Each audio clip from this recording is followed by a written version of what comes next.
जम्मू और कश्मीर उनका देख रहे हैं। हमारे पूरे देश का फ्यूचर इनके हाथ में थमाया जाता है। ये है सिनेरियो। इसमें जम्मू और कश्मीर भी है, इसमें हमारे युवा भी नौकरी से बाहर निकालना और नौकरी से बाहर निकाल के ये नहीं सोचना। आदाब नाज़रीन, आप देख रहे हैं डेली काब न्यूज़ नेटवर्क। मैं आपका मेज़बान फ़हीम अहमद आपकी खिदमत में हाजिर। नाज़रीन, आए दिन हम देखते हैं कि भाजपा सरकार का जो दावा था कि युवाओं को नौकरी देंगे, रोज़गार देंगे, लेकिन आज का युवा जो है वो सड़कों पर दिखाई दे रहा है। इसी सब पे जो है चर्चा करने के लिए मेरे साथ मौजूद है इफ्रा जान, जो कि नेशनल कॉन्फ्रेंस की स्पोक्स पर्सन है।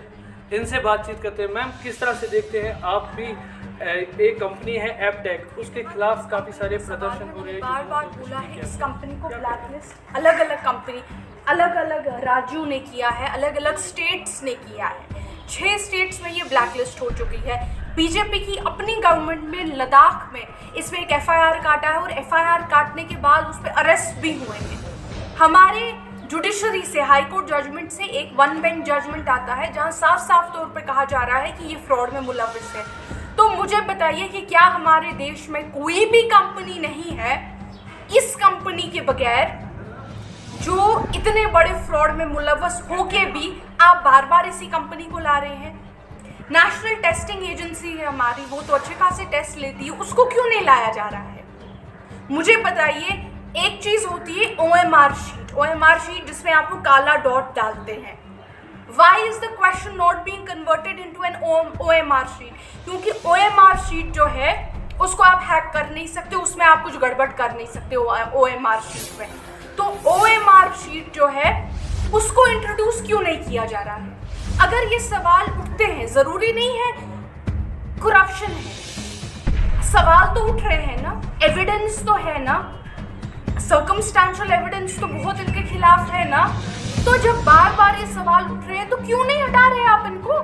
मुझे समझ नहीं आ रहा। मुझे ये 60 गांठ बीजेपी की और एपटेक की समझ नहीं आई। ये क्या माजरा चल रहा है, इसमें मुझे कुछ समझ नहीं आ रहा।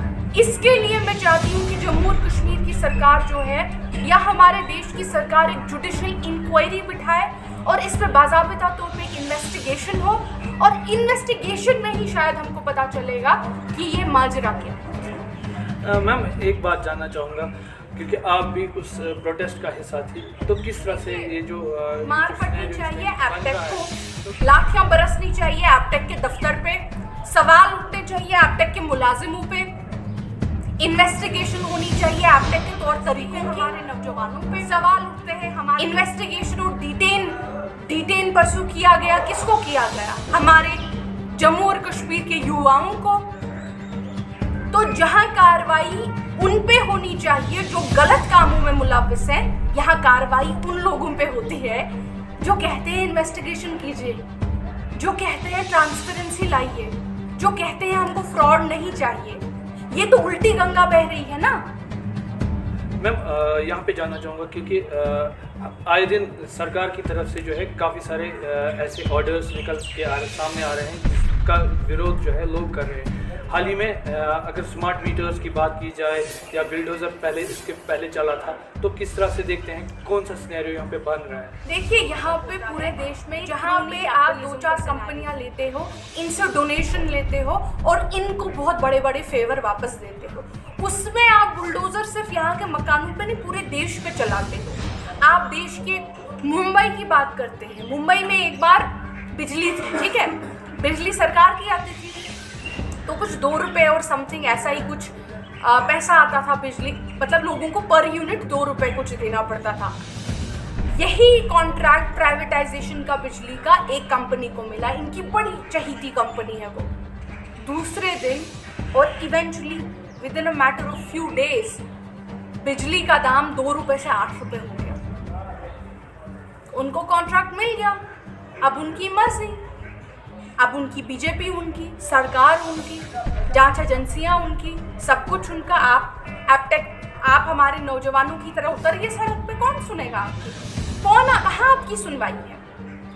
इस तरह से अगर आप देखेंगे, एक फ्रॉड कंपनीज को, उन कंपनीज को जिन पे पूरे देश में उनके पूरे दुनिया में उनके क्रेडेंशियल्स पे सवाल उठते हैं, पूरी दुनिया में उनको फ्रॉड कहा जाता है, एविडेंस दे के उनको फ्रॉड बोला जाता है। सुप्रीम कोर्ट उस पर जांच शुरू करती है, एक कमेटी बिठाती है, उसके बावजूद उन ऐसी कंपनियों को प्रमोट किया जाता है। और हमारे ना सिर्फ बच्चों का, आप तो आज जम्मू और कश्मीर के बच्चों का देख रहे हैं, हमारे पूरे देश का फ्यूचर इनके हाथ में थमाया जाता है।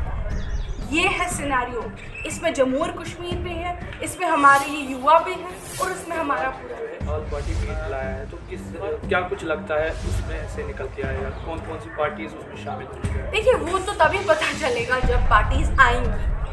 जाहिर सी बात है, जहाँ तक मुझे लगता है जो पॉलिटिकल पार्टियाँ बीजेपी के नज़दीक हैं, जो पॉलिटिकल पार्टियाँ आज बीजेपी से अलाइन हो चुकी हैं, वो तो नहीं आएंगी। जो पॉलिटिकल पार्टियाँ बीजेपी के साथ नहीं हैं वो तो मुझे लगता है आएंगी। लेकिन अगेन ये एक सिर्फ गेस है, क्योंकि हमें नहीं पता कौन सी पार्टी कल क्या, तो मतलब मैं थोड़ी, लेकिन डिस्कशन में ज़रूर ये उठाया जाएगा कि 2010 में अगर हमारी बेरोज़गारी 7% थी, आज वही बेरोज़गारी 30% है। हम नहीं कहते हैं कि हमारी सरकार परफेक्ट है, मैं कभी नहीं कहूँगी कि हालांकि मैं स्पोक्स पर्सन हूँ, बट आई विल नॉट से हम परफेक्ट है। परफेक्ट तो मुझे लगता है परफेक्ट तो हमारे रसूल सल्लल्लाहु अलैहि वसल्लम के बगैर और कोई आया ही नहीं है इस दुनिया में। तो हम नहीं कहेंगे हम परफेक्ट थे, हम इंसान थे, हम फरिश्ते नहीं थे।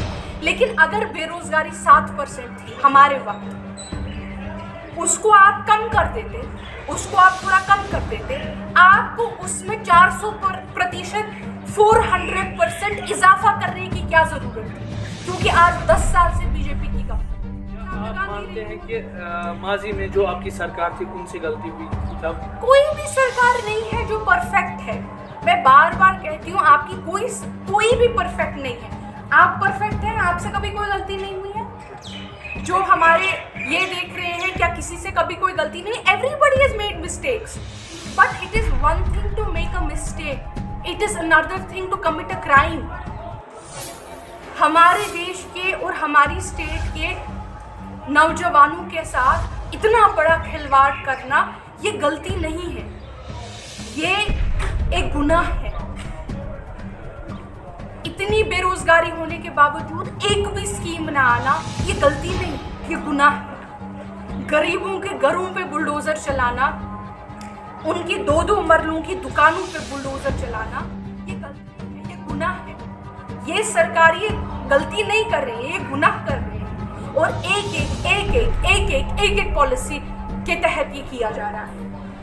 लास्ट में आपसे पूछूंगा कि जो ऑल पार्टी मीट हो रहा है तो किन किन चीज़ों पे डिस्कशन? ऑल पार्टी मीट में मुझे लगता है कि जो ये बुलडोजर का मामला हुआ था, अगर नेशनल कॉन्फ्रेंस की सरकार ने शेर कश्मीर के वक्त यहाँ के गरीबों को 9 लाख कनाल ज़मीन दिया था, आप शायद बाहर जाके देखते होंगे कि यहाँ पे अल्हम्दुलिल्लाह कोई भी सड़क पे नहीं सोता, कोई भी होमलेस नहीं है। क्या हमने कभी सोचा है कैसे हुआ? क्योंकि शेर कश्मीर ने 9 लाख कनाल दिया। उसके बाद नेशनल कॉन्फ्रेंस ने रोशनी एक्ट के तहत और 4 लाख कनाल जमीन यहाँ के लोगों को दिया कि नहीं दिया?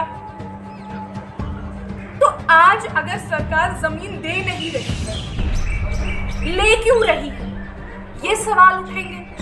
बेरोजगारी में हमारे वक्त आरटी स्कीम्स आती थी, रोज लिस्टें निकलती थी। आप याद कीजिए कितने टीचर लिस्ट नेशनल कॉन्फ्रेंस की सरकार ने निकाले हैं। Teacher list, RET list, daily Vaser list, contractual list, किसी न किसी तरीके से साहब थोड़ा किसी को ज्यादा किसी को थोड़ा रिज़्क बांटा जाता था। आज आप कहीं वो लिस्टें देखते नहीं हैं। जो लिस्ट आती भी है दूसरे दिन स्क्रैप हो जाती है।